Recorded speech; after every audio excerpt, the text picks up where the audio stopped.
please read disclaimer and follow it. इस lecture में हम डीप फाउंडेशन के बारे में हम पढ़ेंगे, जिसमें कि हम पाइल फाउंडेशन और वेल फाउंडेशन देखेंगे। डीप फाउंडेशन वो फाउंडेशन होता है जिसकी गहराई उसकी चौड़ाई से ज़्यादा रहती है। पहला हम देखते हैं पाइल फाउंडेशन। पाइल, इसकी हम रीडिंग लेते हैं। पाइल नींव निम्न परिस्थितियों में बहुत उपयुक्त रहती है। पहला, इसमें हम देखते हैं कि पाइल फाउंडेशन कहाँ यूज़ कर रहे हैं। पहला है जब निर्माण स्थल की मृदा बहुत कमज़ोर हो। दूसरा, भूमि तल के नीचे उपरोक्त गहराई पर कोई कठोर चट्टान हो। तीसरा, भवन संरचना का भार बहुत अधिक हो, जैसे बहुमंजिले भवन। चौथा, मृदा पिंड में गतिशीलता की संभावना हो, जैसी काली कपास मिट्टी। पांचवा, निर्माण स्थल की भूमि दलदली हो। पाइल नींव में उपयुक्त पदार्थ तथा अनुप्रस्थ खंड के लट्ठे भूमि में उपयुक्त गहराई तक गाड़े जाते हैं। कई पाइल के शीर्ष को मिलाकर पाइल कैप लगाई जाती है। संरचना के स्तंभ इस कैप पर आधारित होते हैं। इस प्रकार स्तंभ का भार पाइल के माध्यम से नीचे भूमि पर संचारित हो जाता है। तो ये डायग्राम की मदद से हम समझेंगे क्या लिखा गया है। पहला तो यह कि पाइल फाउंडेशन जो है उस भूमि पे हम प्रयोग करते हैं जो भूमि की कंडीशन बहुत ख़राब है और उसकी लोड बियरिंग कैपेसिटी बहुत कम है। तो हम क्या करेंगे कि जो भी जहाँ पे हमें स्ट्रक्चर बनाना है वहाँ पे हम ड्रिलिंग करेंगे। ड्रिलिंग करके हम वहाँ पे पाइल कास्ट करेंगे और फिर सभी पाइल के ऊपर हम एक पाइल कैप लगाएंगे। पाइल कैप क्या करती है, सभी पाइल्स को कंबाइन कर देती है। उसके ऊपर जो भी हमें स्ट्रक्चर बनाना है उसको हम बनाते हैं। अब पाइल को हम जो भी ज़मीन है उसको ड्रिल करके भी बना सकते हैं, या फिर हम प्री कास्ट पाइल जो कि फैक्ट्री में बनी हुई है उसको हम साइड पे लाके उसको हम मशीन की मदद से ज़मीन में गाड़ के भी हम पाइल फाउंडेशन बना सकते हैं। आगे हम देख रहे हैं कि पाइल जो फाउंडेशन है उसके टाइप्स क्या क्या हैं, उसके क्लासिफिकेशन कैसे हैं। पहला है कि पहला क्लासिफिकेशन है कि कार्यों के अनुसार पाइलों का क्लासिफिकेशन। इसमें क्या है, बियरिंग पाइल है, फ्रिक्शन पाइल है, बैटन पाइल है, शीट पाइल है, कॉम्पैक्शन पाइल है, गाइड पाइल है, टेंशन पाइल है, एंकर पाइल, फ्लेंडर पाइल। तो इसमें जो जो काम पाइल करती हैं, मतलब ये फाउंडेशन के अलावा भी दूसरा काम करती हैं पाइल, तो कार्य के अनुसार पाइलों का नाम पड़ गया। तो जैसे कि हम यहाँ पे ये देखें कि जैसे कॉम्पैक्शन पाइल है तो ये मिट्टी की कॉम्पैक्शन है उसको बढ़ाएगी।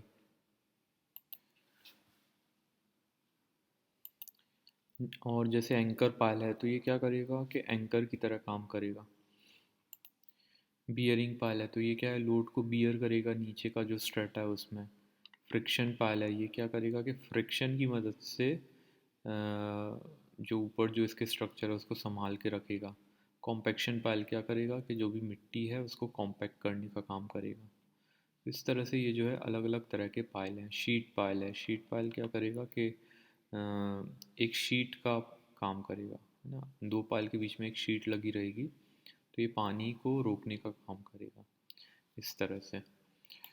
अगला क्लासिफिकेशन है कि पाइल का मटेरियल क्या है। अब ये टिम्बर पाइल हो सकता है, कंक्रीट हो सकता है, कंपोजिट मतलब एक से ज़्यादा मटेरियल यूज़ हो सकते हैं, स्टील हो सकता है, सैंड हो सकता है, शीट हो सकता है। तो ये अगला क्लासिफिकेशन हो गया। तीसरा जो क्लासिफिकेशन है ये बेस्ड रहता है कि किस तरह से बनाई गई है। क्या वो साइट पे बनाई गई है तो उसे कहेंगे कास्ट इन सिटू, या फिर वो फैक्ट्री से बना के आई है तो उसे हम कहेंगे प्री कास्ट। तो फैक्ट्री से जो भी पाइल आती हैं उसको तो हम साइड पे रख देते हैं और उसके ऊपर हम एक बड़ा हैमर बहुत बड़ा रहता है, क्रेन से उसको लिफ्ट करते हैं, उसको पाइल के ऊपर हैमरिंग इफेक्ट करते हैं, उसको ठोकते हैं तो वो नीचे ज़मीन में धंसती जाती है। तो वो प्री कास्ट होती है। कास्ट इन सिटू में क्या करते हैं, इस तरह हम ड्रिल करते हैं ज़मीन में, और वहाँ पे ऐसे हम सरिये डालते हैं। सरिये डालने के बाद उसमें हम कंक्रीट डाल देते हैं, तो ये कास्ट इन सिटू पाइल हो जाती है।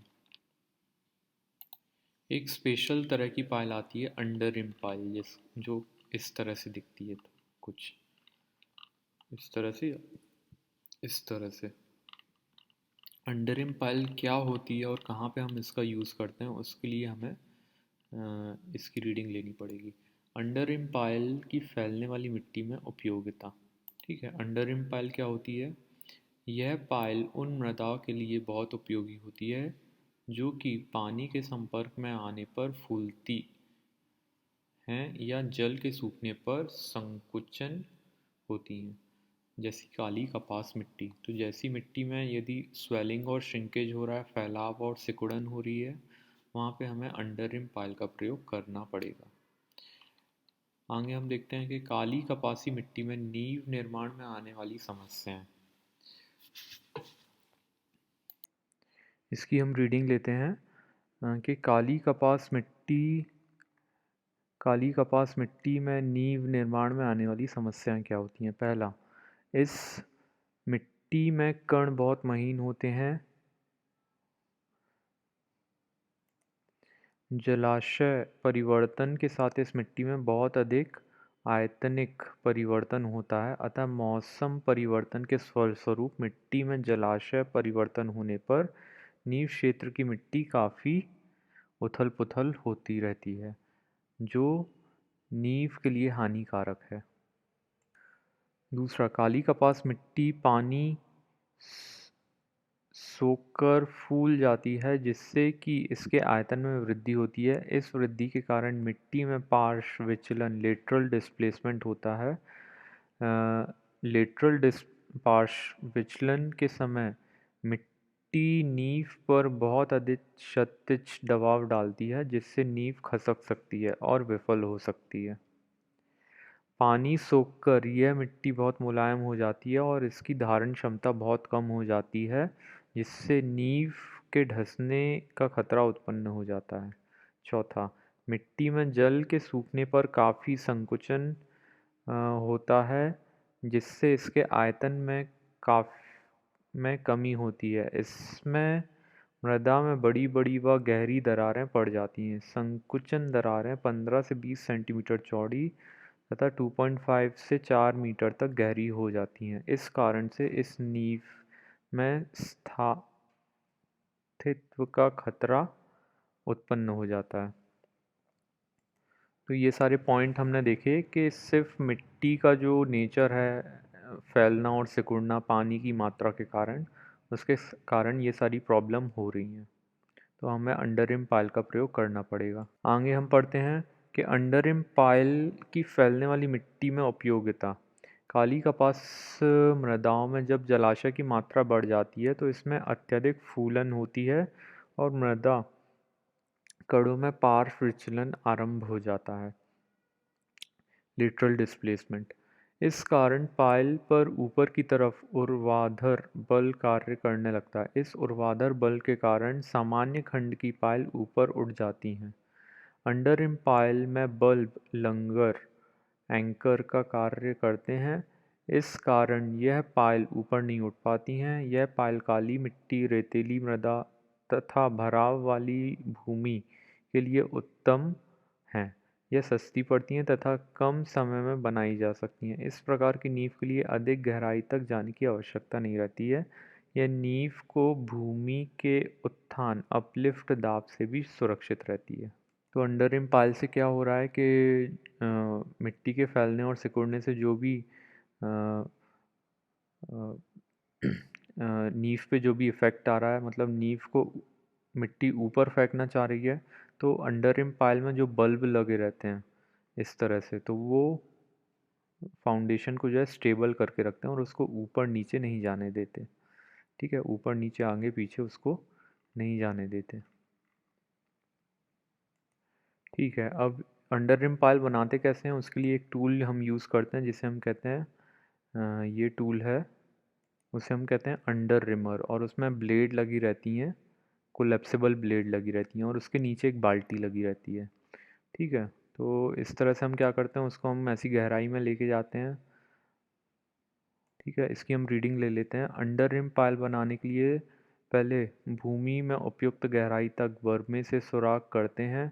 अब सुराख में बल्ब बनाने के लिए विशेष प्रकार के उपकरण का प्रयोग करते हैं जिसे हम अंडर रिमर कहते हैं। चित्र में दिखाया गया है।